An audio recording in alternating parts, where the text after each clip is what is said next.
इदं न मम या यूट्यूब चॅनलच्या माध्यमातून आज 15 ऑगस्ट आपला 19वा स्वातंत्र्य दिन साजरा करत आहोत।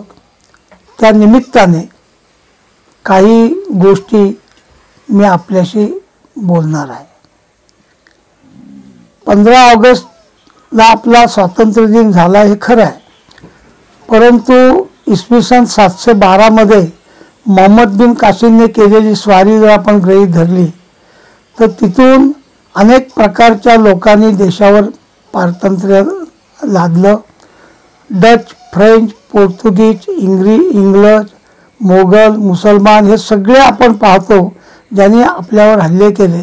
जवळजवळ 1200 वर्ष आपला देश हा पारतंत्र्यात राहिला कुणाच्या ना कुणाच्या। त्यातल्या जवळजवळ 800 पेक्षा अधिक वर्ष मुस्लिम आक्रमणाच्या अंडर आपला देश राहिला। त्याचे जे सगळे परिणाम दुष्परिणाम आपल्या देशावर झाले आणि त्याचा परिणाम म्हणून शेवटी आपल्याला जे स्वातंत्र्य मिळालं त्याचा एक धावता आढावा या निमित्ताने आपण घेणार आहोत।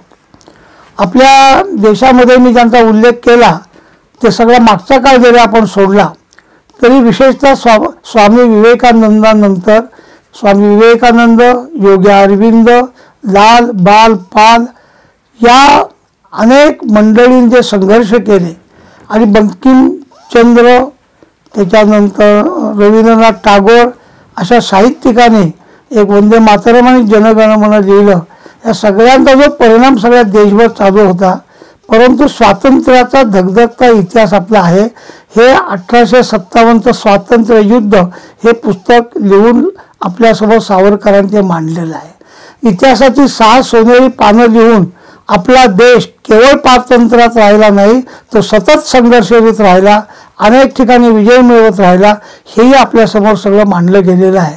त्याचा आज आत्ता आपल्यासमोर म्हणत असताना एवढा मी इतिहास एवढ्यासाठी सांगितलं की इतका प्रचंड मंडळींचा त्याच्यामध्ये सहभाग आहे। काही नावं आता बोलण्याच्या ओघामध्ये सुटतील सुद्धा, परंतु आधुनिक काळामध्ये 20च्या नंतरचा कालखंड घेतला तर लोकमान्य टिळक जे भारतीय असंतोषाचे जनक होते आणि सगळ्या देशव्यापी ज्यांनी एक असंतोष निर्माण केला ते गेले होते। महात्मा गांधी हे यांच्याकडे नेतृत्व आलं होतं काँग्रेसचं आणि महात्मा गांधीने हिंदी राष्ट्रवाद हा एक प्रादेशिक राष्ट्रवाद स्वीकारला। त्याच्यातून अनेक प्रश्न उत्पन्न झाले आणि त्यांनी खिलाफत चळवळ जी सुरू केली त्याच्यामुळे आपल्या देशातला खूप मोठा तरुणांचा वर्ग दुखावला गेला होता। काही कारण नसताना तुर्कस्तानच्या खलिफाची बाजू घेऊन आपण त्या संबंधात इतका संघर्ष केला, त्याला चळवळ केली, सगळे मुसलमान बरोबर यावेत असं महात्मा गांधीचं एक मत होतं। परंतु केमाल पाशाने तो खलिफाचं पदच रद्द करून टाकलं नंतर तरी आपल्या देशामध्ये त्याच्यावर दंगे झाले। मोपल्यांचा दंगा जो आहे तो जर आपण पाहिला आपण ते वाचू शकत नाही। आपल्या डोळ्यातनं अश्रूच्या धारा वाहतात। असे हजारो बांधवांच्यावर झालेले अत्याचार, घरदार नष्ट करून एखाद्या गरोदर महिलेला भर रस्त्यामध्ये तिचं पोट चिरून तिचं बाळ बाहेर काढून आणि त्याच्यावर अत्याचार करणारी मंडळी आपण त्या काळात पाहिली। हा एक इतिहास आहे आणि हा इतिहास नजरेआड करता येण्यासारखा नाही, परंतु आत्ता आपल्याला आपलं जे स्वातंत्र्य मिळालं त्याच्या शेवटच्या टप्प्यामध्ये ज्या घटना घडलेल्या आहेत त्याचा थोडासा आपण मागोवा घेऊ। जसं मी मगाशी उल्लेख केला की स्वातंत्र्याच्या चळवळीमध्ये स्वातंत्र्य सावरकर, लोकमान्य टिळक, नेताजी सुभाषचंद्र बोस, आपले वल्लभभाई पटेल, एक तलवारीला तलवार भिडेल असं म्हणणारे वल्लभभाई पटेल आणि पंडित नेहरू जे नंतरच्या कालखंडामध्ये या सगळ्या सीनमध्ये आले आणि त्याच्यामध्ये लॉर्ड माउंटबेटन त्याच्या अगोदर वेळेल होते व्हाईसरॉय आपले, ते बदलले त्यावेळी आणि त्या कालखंडामध्ये चर्चिल तिकडे पंतप्रधान असताना India is not a nation it's only a population असं म्हणणारा चर्चिल जाऊन तिथे लेबर पार्टीचे ॲटली आलेले होते आणि मग ॲटली यांनी एक घोषणा केली, कारण त्यावेळी आपल्याकडे नेताजी सुभाषचंद्र बोसांचे जी आझाद हिंद फौज आहे त्या आझाद हिंद फौजेने अनेक भाग जिंकले, कोहिमा जिंकला, इम्फाळ जिंकलं, त्याच्यानंतर अंदमान निकोबार जिंकलं आणि तुम्ही मला रक्त द्या, मी तुम्हाला स्वातंत्र्य देतो, चलो दिल्ली, अशी त्यांनी घोषणा केली. ही साधारणपणे 44-45च्या दरम्यानची गोष्ट आहे. 43मध्ये आझाद सरकार त्यांनी स्थापन केलं होतं आणि आझाद हिंद सरकार त्याने आपल्या देशाचं स्थापन केलं, या देशाचं. आणि त्याला जवळजवळ 12 देशांनी हा पाठिंबा दिलेला होता आणि हा फार मोठा गोंधळ सगळ्या जगभरात निर्माण झाला होता. इंग्लंडही थकलं होतं. 45चं युद्ध झालं आणि तिकडे जपान शरणागती झाली, बॉम्ब त्याच्यावर टाकला, तो नष्ट झाला. त्याच्यातनं ब्रिटन हा मागे गेला आणि त्याच्यामुळे त्यांच्या पुढे प्रश्न उत्पन्न झाला की देशावर आपण राज्य कसं करायचं. आणि म्हणून त्याने ॲटलीने तिथं आपल्या इंग्लंडच्या पार्लमेंटमध्ये याची घोषणा केली की आम्ही आता फार काळ काही या देशात राहू शकत नाही, आमच्यावर सेना नाही. ती सगळी सेना जी आहे, नाविकांचं बंड झालं होतं आणि त्या बंडामुळे सैनिकांचं बंड झालं होतं, त्याच्यामुळे आम्ही तिथं काही करू शकणार नाही असं त्यांनी सांगितलं.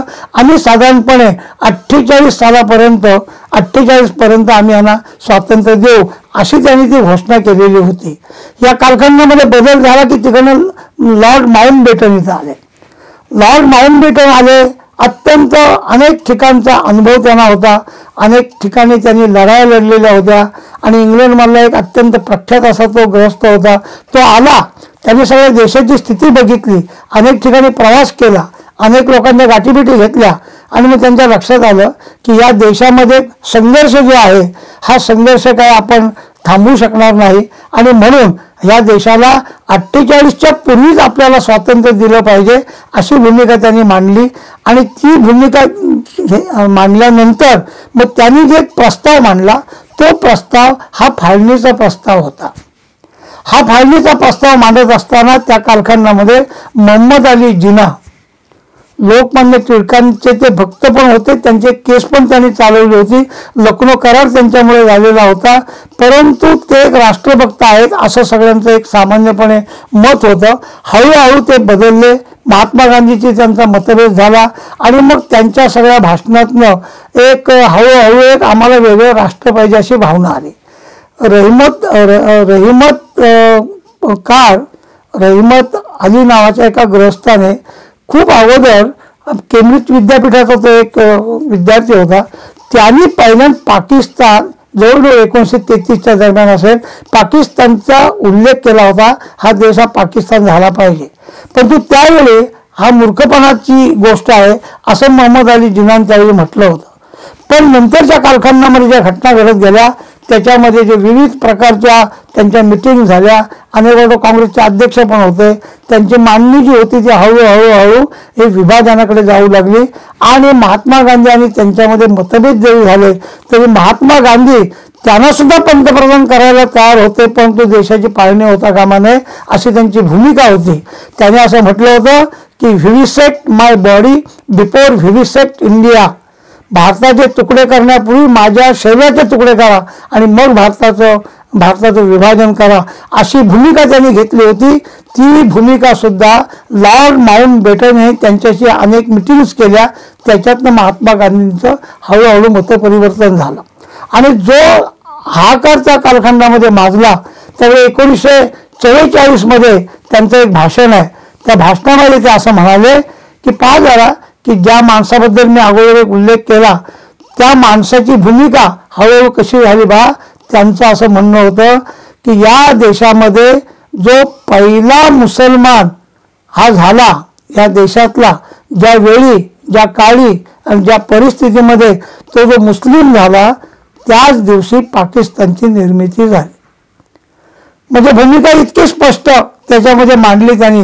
आणि मग हळूहळू पुढं असं होत गेलं. मग त्यांनी 1944मध्ये किंवा 46मध्ये त्यांनी एक भूमिका घेतली की जर तुम्ही आम्हाला स्वातंत्र्य दिलं नाहीत तर आम्ही काय आहोत ते तुम्हाला दाखवतो. आणि ही धमकी नव्हती, हे प्रत्यक्ष त्या कालखंडामध्ये त्यांनी केलेली ती घोषणा प्रत्यक्षात आणली 16 ऑगस्ट 1946 साली. ह्या 16 ऑगस्टला डायरेक्ट ॲक्शन म्हणजे काय त्याचं कलकत्त्यामध्ये आणि इकडे वरच्या बाजूला आपल्या सीमावर्ती म्हणजे आज जो पाकिस्तान आहे त्या परिसरामध्ये त्याच्या सगळीकडे प्रतिक्रिया उमटायला लागल्या.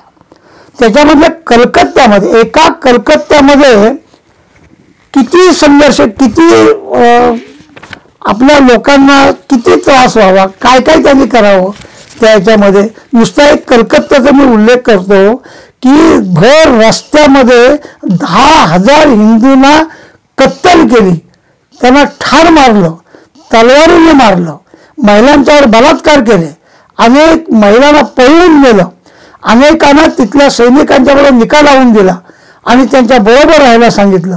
अशा तऱ्हेची घटना तर घडली, पण 10,000 हिंदूंची कत्तल झाली आणि 15,000 लोक घायल झाले. एका कलकत्त्याचं वर्णन मी सांगतोय. 1,00,000 लोक बेघर झाले आणि मदत छावण्यामध्ये 2 लाखापेक्षा अधिक मंडळी त्याच्यामध्ये आली. डायरेक्ट ॲक्शनची हा जो परिणाम होता त्या परिणामाने सगळा देश हादरला. त्याची एक प्रचंड प्रतिक्रिया बिहारमध्ये झाली. बिहारमधल्या हिंदूंनी एक उलटी प्रतिक्रिया केली आणि त्यांनी शेकडो मुस्लिमांनाही मारलं. त्याच्यामध्ये मुस्लिमांनी हिंदूंनाही मारलं, पण तेवढ्यामध्ये सरकारने एक मुस्लिम पलटण तिकडे पाठवून दिली आणि एका अर्थी त्या बिहारमध्ये सुद्धा एक नरसंहार झाला असं आपण पाहतो. या चितगावमध्ये नौखाली म्हणून जे स्थान आहे, नौखालीचा खूप मोठा दंगा आपल्याला माहीत आहे. महात्मा गांधी तिथे गेले आणि निराश नंतर झाले होते. त्या नौखालीमध्ये ज्यावेळी ह्या डायरेक्ट ॲक्शनचा जो विषय केला, किती भीषण हत्याकांड करावं. 40,000 हिंदूंना मारलं. 40,000 हिंदूंना मारलं म्हणजे मॉब लिंचिंग आणि जिनोसाईड ज्याला म्हणतात, म्हणजे वंशविच्छेद ज्याला म्हणतात, अशा तऱ्हेचा वंशविच्छेद केला. नौखालीमध्ये एकही हिंदू शिल्लक राहिला नाही.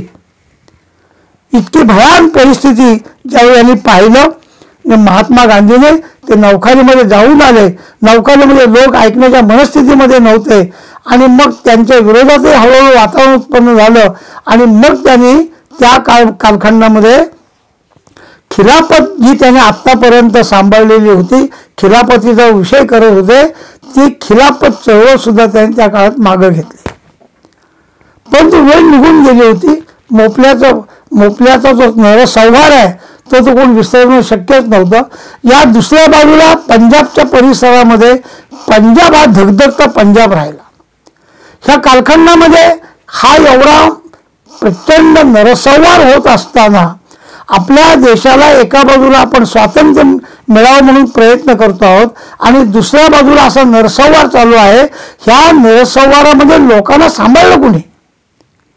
आपल्याला आश्चर्य वाटेल की या कालखंडामध्ये विशेषतः पंजाब प्रांत जो होता, त्या पंजाबचे 2 भाग होऊन नंतर पाकिस्तानमध्ये एक भाग गेला. त्या पंजाबमध्ये संघाचं खूप काम त्या कालखंडामध्ये होतं, त्या परिसरामध्ये होतं. आपल्या चिपळूणचे माधवराव मुळे जे नागपूरमध्ये शिकायला होते, डॉक्टर हेडगेवारांच्या संपर्कात आले आणि मग ते प्रचारक म्हणून गेले पंजाबमध्ये आणि पंजाब प्रांताचे प्रांत प्रचारक होते. प्रचारक याचा अर्थ आपलं घरदार सोडून ब्रह्मचारी राहून संघ सांगेल त्या ठिकाणी जाऊन काम करणं, ज्याला घरदार कुठलाही पास नसतो, असा एक आधुनिक कालखंडामधला संन्यासी म्हणजे प्रचारक असतो. तर त्यांनी त्या कालखंडामध्ये संपूर्ण भाग त्याचं संयोजन केलं, संघटन केलं, प्रसंगी हातामध्ये तलवार घेऊन युद्ध केलं. एक फटका त्यांच्या डोक्यावर बसला होता, ते शेवटपर्यंत त्यांच्या डोक्यावर त्याचा व्रण होता, तुम्ही स्वतः पाहिलेलं आहे. हेच माधवरावमुळे इमर्जन्सीच्या कालखंडामध्ये सरकार्यवाह होते आणि त्यांनीच इमर्जन्सी सगळी या हाताळलेली होती. हे आपल्याला माहीत नसेल तर मुद्दाम मी त्याची आठवण करून देतो. आता या कालखंडामध्ये जे पश्चिम आपल्या पंजाबमधली जी परिस्थिती उत्पन्न झाली त्याला कशी सोडवायचं कसं? आता पंजाबमधला जो भाग आहे त्याच्यामध्ये अनेक संघाचे प्रचारक गेलेले होते. राजाभाऊ पातुरकर ते लाहोरला गेले होते, चंप भिशीकर हे तिकडे पाकिस्तानात गेलेले होते, कराचीमध्ये अनेक प्रचारक होते, निरनिराळ्या प्रकारचे त्या भागातले अनेक कार्यकर्ते, कोण संघचालक होतं, कोण प्रचारक होतं. अशा कालखंडामध्ये संघाचं खूप मोठे बलस्थान हा तो परिसर होता आणि त्या परिसरामध्ये माधवराव मुळे हे अत्यंत प्रभावीपणे काम करत होते. ते काम करण्यासाठी काय करावं लागेल यासाठी त्यावेळी बाळासाहेब देवरस हे त्यावेळी संघाचे सहकार्यवाह होते. त्यांनी जाऊन तिकडे बैठका घेतल्या, सगळ्या प्रमुख कार्यकर्त्यांच्या बैठका घेतल्या, कुठली भयानक परिस्थिती आहे ते त्यांच्यासमोर मांडलं आणि त्यासाठी कसं वागलं पाहिजे त्याच्या सूचना दिल्या आणि ते परत आले. प्रत्यक्ष जसा तारीख जवळ यायला लागली स्वातंत्र्याची, 14 ऑगस्ट आणि 15 ऑगस्ट, ज्यावेळी 14 ऑगस्टला पाकिस्तान स्वतंत्र होणार आणि 15 ऑगस्टला हिंदुस्थान असं ज्यावेळी त्यांनी ठरवलं, तर त्या कालखंडामध्ये तिकडे असणाऱ्या हिंदूंची काय अवस्था झाली असेल, त्यांनी काय करावं, सगळ्या बाजूने वेढलेला समाज त्याचं संरक्षण कसं करावं हे लोकांना विश्वास वाटावा म्हणून 7 आणि 8 ऑगस्टला सरसंघ चालक श्री गुरुजी गोवलकर गुरुजी हे सिंधमध्ये गेले. सिंध प्रांताची त्यांनी बैठक घेतली, हजारो कार्यकर्त्यांचं संचलन झालं.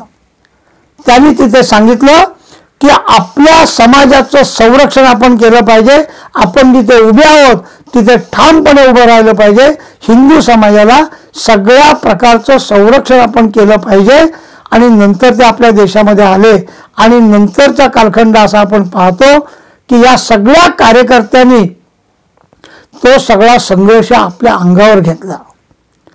शेकडो कार्यकर्ते, संघाचे हजारो कार्यकर्ते, शेकडो कार्यकर्ते कार्यरत झाले आणि अनेक अनामिक कार्यकर्ते मेले, त्याच्यामध्ये त्यांचं बलिदान झालं.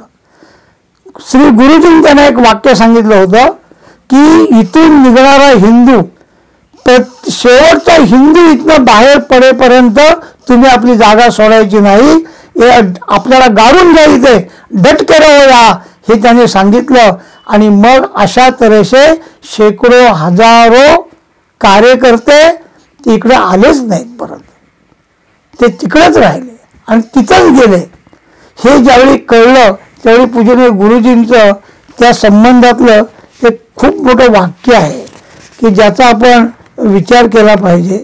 पूजनीय गुरुजींनी असं म्हटलं होतं, हे सगळं बलिदान पाहिल्यानंतर स्वयंसेवकांचं, आणि हजारो लोक येत होते, बंगालमधून येत होते, इकडनं पंजाबमधून येत होते, लाहोरमधून येत होते, अशा हजारो लोक इकडनं येत आहेत आणि येत असताना त्यांचं संरक्षण करण्याचं काम, त्यांना बसवण्याचं काम, त्यांना सोडण्याचं काम हे स्वयंसेवक करत होते. अशा शेकडो ट्रक्स आणि अनेक प्रकारच्या वेगवेगळ्या प्रकारच्या रेल्वेच्या गाड्यातून हे सगळे येत होते. आणि त्याच्याबद्दल गुरुजी म्हणताना असं म्हणाले की आता यापुढे मी महाभारतातील अभिमन्यूचा संदर्भ कधीही देणार नाही. माझे हजारो अभिमन्यू जे सिंध पंजाबात लढत राहिले ते कधी परत आलेच नाहीत. व्यथा हिंदुस्थानच्या फाळणीची डॉक्टर गिरीश आफळे यांनी लिहिलेल्या ग्रंथामध्ये पृष्ठ 318 हे त्यांचं कोटेशन दिलेलं आहे, हे आपल्याला पाहायला मिळेल. याच कालखंडामध्ये पंजाब नॅशनल बँकेचे एक ज्येष्ठ पदाधिकारी होते, त्याचं नाव होतं A.M. बाली. त्यांनी एक ग्रंथ लिहिला आहे, now it can be told, आता हे बोलता येईल, आता हे सांगता येईल.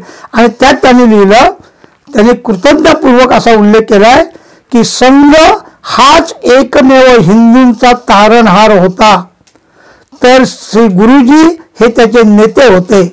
या कर्तव्य पालनासाठी हजारो स्वयंसेवकांनी हौतात्म्य पत्करले आहे. पृष्ठ 318 याच ग्रंथामध्ये आपल्याला पाहायला मिळेल. आणि या कालखंडामध्ये जी ट्रेन भरून येत होत्या त्यांच्यावर हल्ले करत होते, एखादी ट्रेन मध्येच थांबवून त्याच्यावर लोक हल्ले करत होते, मुस्लिम गुंड हल्ले करत होते, निरनिराळ्या प्रकारचे त्यांच्या संस्था हल्ले करत होते, तलवारीने त्यांना ठार मारत होते, कोचळे काढत होते, अनेक तिथंच पडत होते, काही जण त्यातून कदाचित रेल्वेने पुढे आले, असं सगळं चालू होतं. आपण याची कल्पना नाही करू शकत. आपण स्वातंत्र्य मिळालेली गोष्ट तर सत्यच आहे, त्या स्वातंत्र्याचा तर आपण जल्लोष केलाच पाहिजे, पण त्याच्या अगोदर कसा स्वातंत्र्याचा आपण आपल्याला ते मिळालेलं आहे हे सुद्धा समजून घेतलं पाहिजे. आणि म्हणून ह्या ज्या घटना प्रत्यक्ष ज्यावेळी ती फाळणीची पुढे गोष्टी आल्या त्यावेळी अनेकांनी आपली मतही व्यक्त केली की असं तुम्ही करू नका, हे चुकीचं आहे, हा तुम्हाला अधिकार नाही. त्याच कालखंडामध्ये 1946 मध्ये एक सरकारने एक इलेक्शन घेतलं आणि त्याच्यामध्ये दुर्दैवाने हिंदू महासभा म्हणजे स्वातंत्र्य सावरकरचे अध्यक्ष होते ही हरली आणि मुस्लिम लीग आणि काँग्रेस यांनी मिळून सरकार केलं. आणि त्याचं दुर्दैव पुढचं असं की लॉर्ड माउंट बॅटनने पुढच्या कालखंडामध्ये वाटाघाटीमध्ये सावरकरांना बोलावलंच नाही, हिंदू महासभेला बोलावलंच नाही. फक्त मुस्लिम लीग आणि काँग्रेस यांनाच त्यांनी एकत्र आणण्याचा प्रयत्न केला. आणि त्याच्या आधारावर आपण पाहतो की ही जी फाळणी झाली त्या फाळणीच्या संबंधात स्वातंत्र्यवीर सावरकरांनी त्यावेळी एक त्यांना इशारा दिला होता आणि तरुणाईचं एक आवाहन केलं होतं. ते स्वातंत्र्यवीर सावरकर हे त्यांचं सगळं जीवन संघर्षात गेलं, सगळं जीवन ज्यांनी क्रांतिकार्यात घालवलं, सर्व जीवन जवळजवळ 2 जन्मठेप ज्यांनी तुरुंगामध्ये घालवल्या, अंदमान निकोबारमध्ये घालवले, नंतरचा कालखंड सुद्धा भारतामध्ये नजरकैदेत घालवले. असे स्वातंत्र्यवीर सावरकर स्वातंत्र्याच्या ह्या आयुष्य त्यांनी काढलं स्वातंत्र्य बघण्यासाठी. त्यांनी शेवटी लिहिलं, फाळणीच्या प्रश्नावर तुम्ही निवडून आलेले नाहीत, तुम्ही जे निवडून आलात आता जे निर्णय करतायत फाळणीचा, ह्या फाळणीच्या प्रश्नावर तुम्ही निवडून आलेले नाहीत. तेव्हा अशा प्रकारची योजना विचारात घेण्याचाही तुम्हाला अधिकार नाही. त्यागपत्र द्या व पाकिस्तान की अखंड हिंदुस्तान ह्या प्रश्नावर नव्याने निवडणुका घ्या. देशाचे जीवन मरण आणि भावी पिढ्यांचे भवितव्य ज्यावर सर्वथा अवलंबून आहे अशा महत्त्वाच्या प्रश्नावर काँग्रेसच्या नेत्यांनी सार्वमत घेण्याची मागणी करावी अशी माझी सूचना आहे. आता पाहिलं मी मगाशी उल्लेख केला की पूजनीय गुरुजी हे सिंधमध्ये गेले. त्या कालखंडामध्ये महिलांचं जे एक संघटन राष्ट्र सेविका समिती, त्याची एक समिती पाकिस्तानमधली, तिने मावशींना एक निवेदन केलं की तुम्ही तिथे येऊन सगळ्यांना धीर दिला पाहिजे. आणि आपल्याला आश्चर्य वाटेल, ज्या 14 ऑगस्टला पाकिस्तानची घोषणा झाली स्वतंत्र राष्ट्र म्हणून, त्याचे दुष्परिणाम काय होतील हे माहीत असूनही 14 ऑगस्टला वंदनीय मावशी केळकर या कराचीमध्ये गेल्या. कराचीमध्ये त्यांनी सगळ्या सेविकांना एकत्र केलं. 1200 सेविकांच्या मेळाव्यामध्ये त्यांचं भाषण झालं. त्यांचा म्हणजे प्रचंड असा उत्साह सगळ्या सेविकांच्या मध्ये होता. त्यात त्यांनी सांगितलं की प्रसंग बाका आहे, आता आपण सावध राहिलं पाहिजे आणि विशेषतः आपण सगळ्या प्रकारच्या संकटांना तोंड देत असताना आपलं सामर्थ्य पणाला लावलं पाहिजे, आपलं चारित्र्यही योग्य पद्धतीने सांभाळलं पाहिजे असं त्यांनी म्हटलं. त्यावेळी एका सेविकेने त्यांना प्रश्न विचारला की मावशी, जर आमच्यावर काही वाईट प्रसंग आला आणि इथल्या महिलांना पाठवायचं झालं तर त्यांची व्यवस्था कोण करेल? वंदनीय मावशी म्हणाल्या, हा प्रश्नच तुम्ही कसा विचारलात? या देशातल्या सेविकेचं प्रत्येक घर हे तुमच्यासाठी उघडं आहे. आणि आपल्याला माहित आहे स्वातंत्र्य मिळाल्यानंतर आपल्याला नंतर ज्यावेळी तिथल्या महिला असुरक्षित झाल्या त्यावेळी एक जहाज भरून महिला ह्या मुंबईमध्ये पाठवल्या. 100 महिला ह्या मुंबईमध्ये पाठवलेल्या होत्या आणि या 100 महिलांची व्यवस्था 100 सेविकांच्या घरामध्ये केलेली होती. अशा तऱ्हेचा एक प्रचंड मोठा पाठिंबा, दुसऱ्या बाजूला एका बाजूला जल्लोष आणि दुसऱ्या बाजूला या अशा प्रकारची आलेली एक अवस्था, ही सगळी आपण जर पाहिली तर खरं म्हणजे आपल्याला मुद्दाम त्याची आठवण करून मी देतो की 15 ऑगस्टला मिळालेलं जर आपल्याला संरक्षण करायचं असेल तर मग हे 16 ऑगस्टला काय झालं, 16 ऑगस्ट 46 काय झालं, 14 ऑगस्टला काय झालं, कशा भरभरून गाड्या आल्या. शेवटची गाडी जी 15 ऑगस्टला आली आपल्या देशामध्ये, एक भरून सगळी माणसं भरून त्यांनी पाठवली. ते अमृतसरला आली रेल्वेची गाडी, तिथे ती थांबणार होती. तो अनाऊन्स करतो आहे की गाडी ही शेवटचा स्टॉप आहे, आतल्या सगळ्या मंडळींनी बाहेर उतरावं आणि त्यांची नेण्याची व्यवस्था सगळी केलेली आहे. पण एकही माणूस गाडीतनं बाहेर येईना. आणि ज्यावेळी 2-2 वेळा सांगून ते येईनात, त्यावेळी ज्यावेळी सगळी मंडळी बघायला गेली, ते सगळे डबे प्रेतांनी खचाखच भरलेले होते, खचाखच भरलेले ते होते. आणि त्याच्यामध्ये शेवटच्या डब्यावर लिहिलं होतं की भारताच्या स्वातंत्र्य निमित्ताने पाकिस्तानकडून सप्रेम भेट. अशा तऱ्हेच्या आपल्या 14 ऑगस्ट पर्यंत घडणाऱ्या गोष्टींचं आपण स्मरण ठेवलं पाहिजे. आणि ते ठेवलं तरच मग आपण आपला पुढचा जो देश आहे तो त्याच्यामध्ये पुढे आणू शकू आपण, असं वाटतं. आता या संबंधात ज्याचं आपल्या नरेंद्रभाई मोदींचं एक वैशिष्ट्य माहीत आहे की ज्यावेळी संविधानाचा विषय आला तर ज्या दिवशी संविधान संमत झालं 26 नोव्हेंबरला 46ला, तो 26 नोव्हेंबर संविधान दिन त्यांनी देशामध्ये सुरू केला. देशातल्या सगळ्या ठिकाणी आज तो चालू होतो आहे, सुरू झालेला आहे. आणि सगळ्या देशातल्या सामान्य माणसाला संविधानाची माहिती कळली पाहिजे. पंतप्रधान मोदींनी 22 मध्ये एक घोषणा केली होती की 14 ऑगस्ट हा फाळणीच्या वेदनांचा स्मरण दिवस आहे. त्याचं तो साजरा करण्याचा भारत सरकारने निर्णय घेतला आहे, स्मरण दिवस साजरा करण्याचा. आणि मग त्यासाठी त्यांनी जे काही आपल्यासमोर काही मुद्दे मांडलेत ते मी मुद्दाम ह्या निमित्ताने मांडतो. म्हणजे नवं नेतृत्व सुद्धा आज कोणत्या दिशेने विचार करतं ह्या स्वातंत्र्याचा आपल्या लक्षात येईल. ते असं म्हणतात की देशाच्या फाळणीच्या वेदनांना कधीही विसरता येऊ शकत नाही. द्वेष आणि हिंसेमुळेच आमच्या लाखो बांधवांना विस्थापित व्हावे लागले व आपल्या प्राणांना मुकावे लागले. नव्या स्वतंत्र भारताचा जन्म हा फाळणीच्या हिंसक वेदनेतून झाला आहे, ज्यामुळे लाखो भारतीयांच्या जखमा आजही ओल्याच राहिल्या आहेत. फाळणीच्या वेळी झालेले विस्थापन हे मानवीय इतिहासातील सर्वात मोठे विस्थापन आहे. सुमारे 2 कोटी लोकांना ते भोगावं लागलं आहे. स्वातंत्र्याचा आनंद साजरा करताना एक कृतज्ञ राष्ट्र मातृभूमीच्या त्या पुत्र व कन्यांना नमन करतो ज्यांना हिंसेच्या उन्मादात आपल्या प्राणांची आहुती द्यावी लागली. पंतप्रधान नरेंद्र मोदी. सांस्कृतिक वार्तापत्र ऑगस्ट 2022च्या विशेषांकामध्ये फाळणीच्या वेदना एक विस्तृत नरसंवाद या पुस्तकामध्ये पृष्ठ 9 वर हे त्यांचं कोटेशन दिलेलं आहे. तर मला असं वाटतं की आता सामान्यपणे या सगळ्या गोष्टी आपण जर एकत्र त्याचा विचार केला तर हे शेवटी आपल्याला जे स्वातंत्र्य मिळालं त्याचं कन्क्लुजन करताना आपल्याला 2-3 गोष्टींचा विचार करायला लागेल.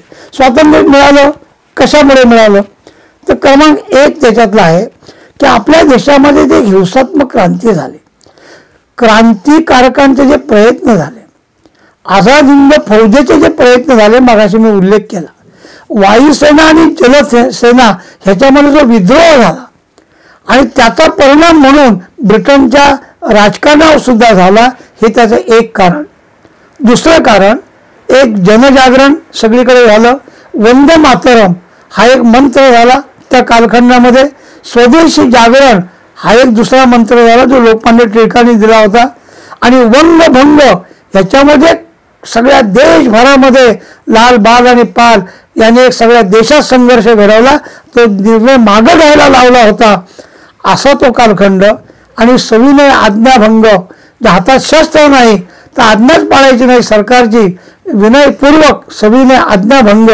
आणि त्याच्यानंतर भारत छोडो आंदोलन 1942 मध्ये महात्मा गांधींनी दिलेला नारा, या गोष्टींचा सुद्धा एक मोठा परिणाम यासाठी झालेला आहे.